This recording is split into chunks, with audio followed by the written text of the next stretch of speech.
प्रचार के आखिरी दिन आज कांग्रेस पार्टी के युवा नेता सचिन पायलट ने शाहपुर के रैत में उपस्थित जनसभा को संबोधित किया। इस मौके पर कांग्रेस पार्टी के युवा नेता सचिन पायलट ने कांग्रेस प्रत्याशी केवल पठानिया के पक्ष में मतदान करने की अपील भी की। उपस्थित जनसमूह से की कांग्रेस पार्टी के युवा नेता सचिन पायलट ने संबोधित करते हुए कहा कि 8 सालों का समय बीत चुका है और दिल्ली में भाजपा की सरकार है। वह केंद्र और प्रदेश सरकार का काम जनता के सामने है। अब समय आ गया है कि यह निर्णय करने का कि काम करने वाले लोग जनता के सुख दुख में भागीदार होने वाले, वह अपने आप को इस देश और मिट्टी को समर्पित करने वाले लोगों का चयन करना है या फिर ऐसे लोगों को सत्ता में बिठाना है जिन्हें 5 सालों तक जनता को लूटा है। उन्होंने कहा कि इन 5 सालों के दौरान प्रदेश में पेपर लीक हुए हैं, भ्रष्टाचार को बढ़ावा मिला है।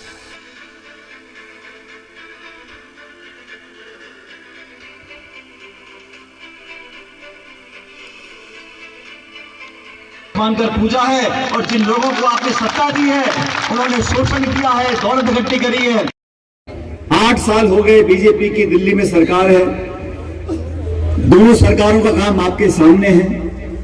अब समय आ गया आप लोगों को ये निर्णय करने का कि काम करने वाले लोग, जनता के सुख दुख में भागीदार रहने वाले लोग, ऐतिहासिक तौर पर अपने आप को इस देश और मिट्टी के लिए समर्पित करने वाले लोग, वो विचारधारा जो लोगों को जोड़ती हो, सबको साथ लेकर चलती हो, उन लोगों का चयन करना है या ऐसे लोगों को दोबारा सत्ता में बैठाना है जिन्होंने 5 साल तक प्रदेश की जनता को लूटा है, पेपर लीक हुए हैं, करप्शन हुआ है और डबल इंजन की जो सरकार की बात बार बार प्रधानमंत्री मुख्यमंत्री करते हैं। डबल इंजन डबल जो हुआ है, महंगाई डबल हो गई, गैस सिलेंडर का दाम डबल हो गया, दाल चावल के दाम डबल हो गए, बेरोजगारी डबल हो गई और मैं तो जगह जगह बोलता हिमाचल प्रदेश में ये डबल इंजन की जो सरकार है, इसमें जो एक इंजन हिमाचल वाला है वो 12 तारीख को सीज होने वाला है। उसके बाद 2024 की बारी आएगी। आज मैं केवल जी के पक्ष में आपसे अनुरोध करने के लिए आया हूं और केवल जी बड़े चतुर प्राणी हैं। इनको पता था कि मोदी जी 9 तारीख को आ रहे हैं। सुनो, इनको पता था मोदी जी 9 तारीख को आ रहे हैं और बिल्कुल सही कहा। प्रधानमंत्री ने क्या बोला? जो कर्मठ हो, जो मेहनती हो, जो जनता के बीच में रहे, ऐसे कार्यकर्ता को जिताकर भेजो। तो पूरे कांगड़ा में मैं समझता हूं इनसे मेहनती, मिलनसार, अपने घर की तरह रखने वाला व्यक्ति कोई है नहीं। और पिछले तीसरी बार चुनाव आपके बीच में लड़ रहे हैं और छात्र संघ से, NSUI से संगठन के लिए काम किया।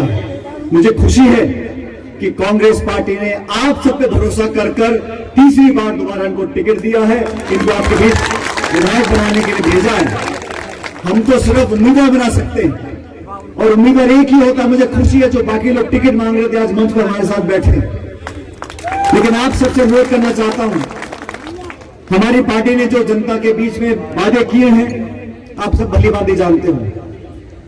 हमने कहा हमारी बहनों और माताओं के लिए 1500 रुपए का भत्ता प्रतिमाह हम लोग देंगे, क्योंकि हम चाहते हैं कि हमारी गृहिणियों के जेब में पैसा जाए। पैसा सरकार का, हमारा नहीं है, आपका पैसा है, जनता का पैसा है, वो जनता की जेब में जाना चाहिए। आप लोग रसोई चलाते हो, घर चलाते हो, बच्चे पालते हो, 1500 रुपए का भत्ता महिला को मिलेगा, ये कांग्रेस पार्टी ने वादा किया है। भाजपा की सरकार ने क्या किया? इस देश में जो संपत्ति है, जो 70 साल से लोगों की गाड़ी कमाई से हम लोगों ने बनाई है, हवाई अड्डा हो, रेलवे लाइन हो, बैंक हो, बीमा कंपनी हो, बिजली कंपनी हो, सारी कंपनियों को, देश की संपत्तियों को बेच रहे हैं और चंद लोगों को वो सारा पैसा मिल रहा है। आपने अनुभव किया होगा पिछले 7-8 सालों में जो खाई अमीर गरीब की वो इतनी बढ़ गई है। जो पैसे वाले पहले थे उनके पास इतनी बेशुमार दौलत आ गई कि उनके पास उनके पैसे करने का समय नहीं है और जो गरीब थे वो लगातार गरीब होते चले गए। मनमोहन सिंह जी की सरकार में 10 साल हम लोगों ने काम किया और 14 करोड़ लोगों को गरीबी रेखा से ऊपर लेकर आया। 14 करोड़ लोगों को हमने नरेगा का कानून बनाया, खाद्य सुरक्षा का कानून बनाया, शिक्षा का अधिकार दिया, सूचना का अधिकार दिया। और बीजेपी सरकार ने क्या दिया? जीएसटी, नोटबंदी, लॉकडाउन, उद्योग बंद, अर्थव्यवस्था चौपट, शिक्षित लोग बेरोजगार। इन 8 सालों में मुझे तो आश्चर्य होता है, जो लोग देश की बात करते हैं, आत्मनिर्भरता की बात करते हैं और देशभक्ति की बात करते हैं, हमारी सरहद में चीन अंदर घुसा चला जा रहा है। जो फौजियों की बात करते हैं, अग्निवीर लेकर आ गए। मतलब लोग, बच्चों को 4 साल नौकरी दो और फिर 3/4 को विदा कर दो। जो 21-22 साल का 4 साल की नौकरी के बाद लड़का रिटायर होगा, वो कहां दर दर भटके खाता फिरेगा।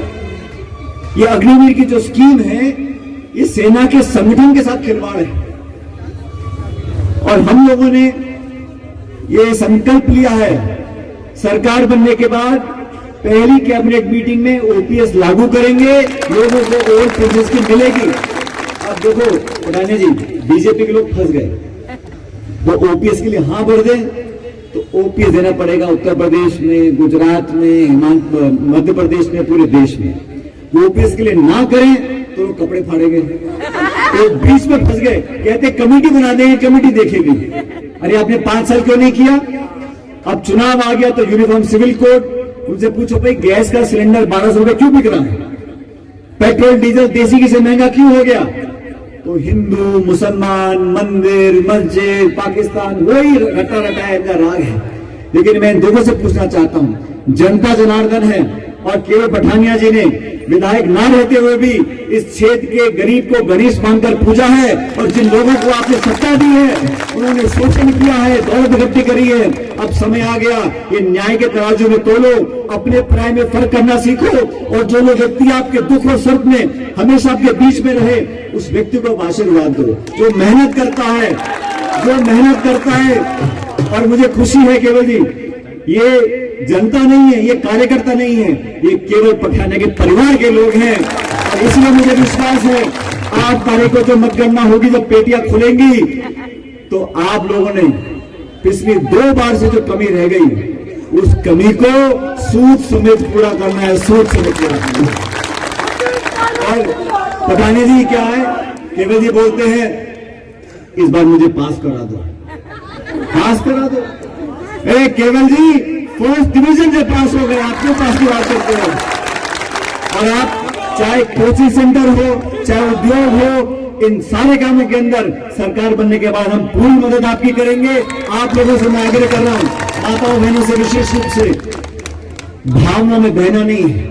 लचीले भाषण, बड़े बड़े विज्ञापन, इतने संसाधन, भारतीय जनता पार्टी ने इतना पैसा इकट्ठा कर लिया है। और मैं तो खुद देख चुका हूं मेरे प्रदेश राजस्थान के अंदर संसाधन की कोई कमी नहीं। तो इनके बहकावे में, इनके लालच में हमको आना नहीं है, हमें सच्चाई का साथ देना है। और हिमाचल के चुनाव इस देश की राजनीति में एक नया इतिहास लिखेंगे। मैं पूरे हिमाचल में घूमा हूं और ये बात सच है, कांगड़ा से जो जीत कर जाता है वो सरकार बनाता है। और इसलिए मैं कह रहा हूं, इस बार कम से कम 13-14 सीटें जीतेंगे जिले से। सरकार हमारी बनेगी, एक नई शुरुआत होगी। और पूरा देश देख रहा है, ये राज्य छोटा है, लेकिन मैं बार बार कहता हूं, अगर मुख्यमंत्री जी के काम के ऊपर, हिमाचल प्रदेश की सरकार के कामों के ऊपर अगर चुनाव होता, तो जनता अपने आप वोट डाल देती। इसमें प्रधानमंत्री, गृह मंत्री, रक्षा मंत्री, मुख्यमंत्री, पूरा हिंदुस्तान के भाजपा यहाँ पे क्यों पड़े? क्योंकि उनको मालूम है कि हमारी रिपोर्ट कार्ड में हम फेल हो रहे हैं, इसलिए अपनी ताकत लगा रहे हैं।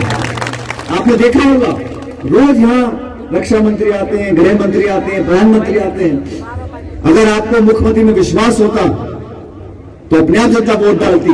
लेकिन आज चुनाव का प्रचार का आखिरी दिन है, मैं आप लोगों से आग्रह कर रहा हूं, इस बार पठानिया जी को शिमले भेजो विधायक बना के, और आपके लिए पूरे तन मन धन से सेवा करेंगे। इस बात को मैं आपको वादा करता हूं। और देखो, आप अच्छी तरह जानते होंगे, इनसे चुस्त, इनसे व्यवहारिक और इनसे मान मर्यादा का सम्मान करने वाला व्यक्ति नहीं होगा। अभी यहां मंच पे महिलाएं खड़ी थी, मैं माला ले रहा था, तो एक विशेष महिला को उन्होंने कहा इनकी माला ले लो। मैंने कहा हम सबकी ले चुका। नहीं, इनकी ले लो। मैंने कहा क्यों? कहते मिसेस पठानिया है।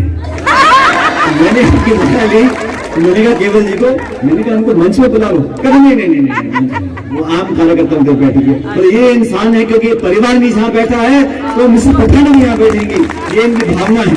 और मैं इनको बहुत लंबे समय से जानता हूँ, इसलिए वो कहते हैं ना अभी के आखिरी दिन है तो बहुत भाजपा के नेता आए होंगे, प्रचार किया होगा, लेकिन आज चुनाव का आखिरी दिन है, 3-4 घंटे बचे तो 100 सुनार की और 1 लोहार की आज हमने मीटिंग कर दी। अब दोनों हाथ खड़े करके मुझे आश्वासन कर दो कि केवल जी को विधायक बनाना है। बहुत बहुत धन्यवाद। मेरे साथ नारे देने 3 बार, भारत माता की, भारत माता की, भारत माता की। बहुत बहुत धन्यवाद। राम राम साहब। अब समय आ गया कि न्याय एनस्टार न्यूज के लिए शाहपुर कांगड़ा से विजय समयाल की रिपोर्ट। दुख और शर्त में उनको दोबारा सत्ता में बैठाना है, जिन्होंने 5 साल तक प्रदेश की जनता को लूटा है, पेपर लीक हुए हैं, करप्शन हुआ है और डबल इंजन की जो सरकार है, हवाई अड्डा हो, रेलवे लाइन हो, बैंक हो, बीमा कंपनी हो, बिजली कंपनी हो, सारी कंपनियों को, देश की संपत्तियों को बेच रहे हैं और चंद लोगों को वो सारा पैसा मिल रहा है। ये डबल इंजन की जो सरकार है, इसमें जो एक इंजन हिमाचल